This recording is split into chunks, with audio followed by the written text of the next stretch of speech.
and darkest night of the year. Been really reflecting on skillful mourning, on loss and death. So that's what I want to focus on for this evening. And just acknowledging, it did say wise concentration in the announcement, but a different direction. And of course, everything we can bring our wise concentration to. So yeah, so the focus for tonight is skillful mourning, death, and letting go. And so I just want to, as I did at the beginning, bring Shahara in, knowing tonight was going to be, she was originally on the schedule. And Shahara is someone who I met when I first came through the doors at East Bay Meditation Center back in, I think it was 2008. And Shahara was a part of really the very beginning of the Alphabet Sangha here at East Bay Meditation Center, and also offered recovery Dharma at East Bay Meditation Center, and founded our, I believe, the family Sangha as well. So she's had an incredible role in many different parts of East Bay Meditation Center, and also the restorative practices for Dharma practitioners Sangha that I'm a part of. She was also a part of that. So there were so many places where I intersected with her. I just can remember, times coming to Alphabet Sangha and her incredibly warm welcome. She had such a generous heart, and it just she had a shining quality, and a quality of making each person really feel like they were a dear friend. And I also can remember being on retreat with her at Spirit Rock and giggling in the back of the meditation hall when we were supposed to be silent. And she was one of those people who, you could count on for a hug on a retreat, which is a precious, precious friend to have in the, the silent meditation retreat where you're not supposed to interact with anyone or touch anyone. So it's just a beautiful spirit, and have really felt her, knowing she was struggling with the myeloma for these many years, feeling both a sense of her liberation from a body that was really difficult to be in, and also feeling our loss of Shahara. So it's just gotten me, reflecting on death and loss, and holding it. And also, just as we're here at this time, the darkest time of the year, and also in the midst of this pandemic where so many people are being lost, and it feels so hard to even hold what's happening. I think, every day, I don't know why, I look at the number, how many people died today of COVID, and it's been 2,217, 3,300 and something. These numbers that it kind of can't really comprehend. I was just doing the math. So I trying to figure out, how do I comprehend this? And so it's 2 people in the US dying every minute of COVID right now. So just knowing we've been on here together in community for an hour, and over 100 people may have died in that time. And there's just no way to really, I think, for me, hold that in my experience. It's so abstract. So there's been something about having a personal loss that's been helpful for me in this time, and I think maybe we all have those right now. The places where these losses have been personal. And yeah, just really feeling, I'm feeling this as an invitation to be with the grief of this moment in this darkest time of the year. Like, I feel like often I see whether it's on social media, people are like, oh, I can't wait for 2020 to be over. Like, the first rule of 2021 is we're not talking about 2020. And I want to like not rush out of this moment of the darkness, not rush to the light. It's great that we have hope. There's a vaccine on its way, and we still have like a dark night to go through. So it felt worthwhile to kind of focus on the darkness as we're coming to the end of the year, as we're right after the winter solstice, really focusing on where can we let go, where can we grieve and mourn what needs to be grieved and mourned so that we can move into a new year, move into a new world. I will admit to being an astrology geek. Some may know that about me already. So I've also been very into the Great Conjunction, which also just happened yesterday. I have had like this great front row seat of the conjunction because even though I'm in downtown Oakland surrounded by buildings, if I look out my fire escape towards the Tribune Tower, that's right where the conjunction has been appearing about 6 o'clock each evening. I go out and look at it. And it's been inspiring to think, oh, maybe we're entering into a new world. You know, it seems like no matter what, we're not going to go back to the old world. We're not going to go back to some normal pre-COVID times. We're going to emerge from this into a new world. So how can we grieve what we need to grieve in this moment to make space for that new world? How can we compost what needs to be composted? You know, I think of the role of death in the forest or in the natural world. You know, there is going to be no life without death. And, you know, when a tree falls, that tree becomes home to unimaginable number of organisms and plants and animals, insects, bacteria, fungus. And without that tree, you know, there's not going to be new life. And that, you know, that sense of death even being a gift, a place where we can see rebirth, transformation, and the like nitrogen and minerals to nourish new things.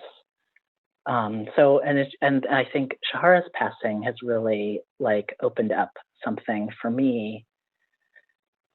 Just thinking back to the night 3 weeks ago, I learned that she had passed, and some of her dear spiritual friends, she had a deep refuge group that has been meeting for, I think, 10 to 12 years. And they held a meditation that night, and I was invited to be a part of that. And we just sat, maybe some here were in that circle. We're gathered on Zoom. Everyone was invited to just have a candle lit, and we sat in silence with the intention to send to her spirit as it was transitioning. She had passed earlier in the day, and I didn't know what to expect of that. I came onto the call, and there wasn't even any instructions. We just were there together, and I also had a candle and turned out the lights, and actually have a candle going right now for Shahara.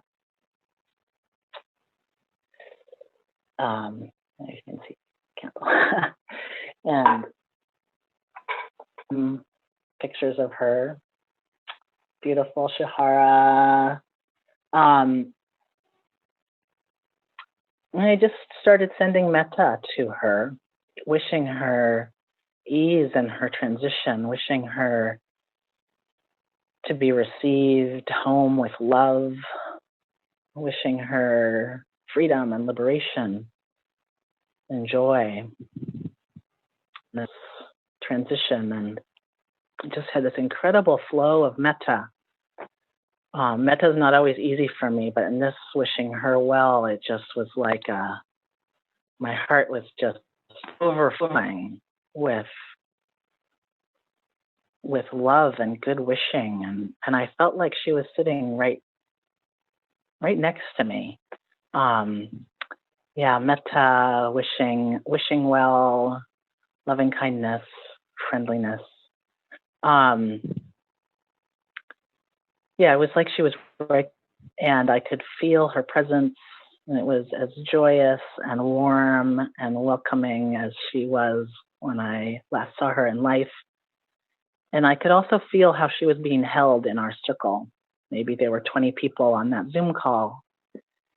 I could just feel her held in our love and our kind regard. And it's just as real as looking at this computer or interacting with a person. And it just got such a transmission or download from this experience, like her spirit was really coming and saying, there's no barriers in this field of love. And, I think when I reflect on death, and particularly at this time around COVID, one of the things that's the most frightening is the way that is imagining dying alone. And I think I'm very affected by the stories that I hear about people who die alone. And it's like my worst fear, and the thing that really, I can get even hypochondriacal and obsessive around like this fear of being in that place. And it's interesting, I've heard over and over again in this path of practice, Buddhism, like we're practicing for our own deaths. And in the moment, I got just a totally different meaning of what that is. It had been like, I'm practicing to be really present so that when my death comes, I will be completely present for that experience. But I had been thinking of it in this very individual way of like, I need to have a really good practice so that, when my death comes, it'll be strong enough to, like, it was sort of like this rugged individualist sort of version of practicing for death. There's many places where that practice has also been completely a softening. I did a year of practice with a beloved group of queers, working with the A Year to Live book called A Year to Live by Stephen Levine. And it was a complete practice of softening and getting letting the absolute knowledge of my own death be something that brought urgency to how I live and brought actually aliveness. And in many ways kind of made me make really different decisions. Like if I only had 6 months to live right now, what would I be doing with that precious time? And so allowing like my absolute knowledge of my own death to be something that brings me into more aliveness and brings me into more authenticity and makes me make choices that are maybe truer to who I am. Anyway, one of the things, so there had been a lot of insights with all of that, but then this transmission from Shahara on her passing was, there is also this work of the collective to do around, at least for me, around my death. When I die, I want to be held in the kind of love, in this incredible circle of kindness, kind regard, love that Shahara was held in when she passed. And it made me want to really double down on the relationships in my life, the people who will hold me in that way. I had a conversation with my mentoring teacher, Erin Treat, after this, and was just sharing this insight. And she said, well, you know, if you pass before I do, I'll be one of those people. And I was just like, whoa, like, wow, that's such an amazing thing. It just was like, it blew my heart wide open to just so generously offer that. And then I was like, oh, yes. I mean, and I didn't say this like you said that and I have to say it back, but just like, I would be one of those people for you. And so it's just really like brought this urgency to my practice in terms of like, how am I using my practice to truly build reciprocal relationships, build real lifelong relationships, build those relationships that will hold me in the moment of my death, knowing that there's no bounds of time or space. Maybe I would be literally alone on the moment of my death, but I would be released into this circle of care of these relationships. And like, it just made me so determined to like, that's really someplace I want to put my attention. That's someplace I want to put my practice. So I'm really grateful to Shahara for this amazing transition. I mean, transition and transmission. I have like so many other things I was going to say, but the time has gone by really fast. And I want to leave some time for you all to talk to each other as well. So I want to invite some questions for you, for small groups around, and I'll put these into the chat as well. But the questions are, what do you need to let go of or mourn right now? Or you can,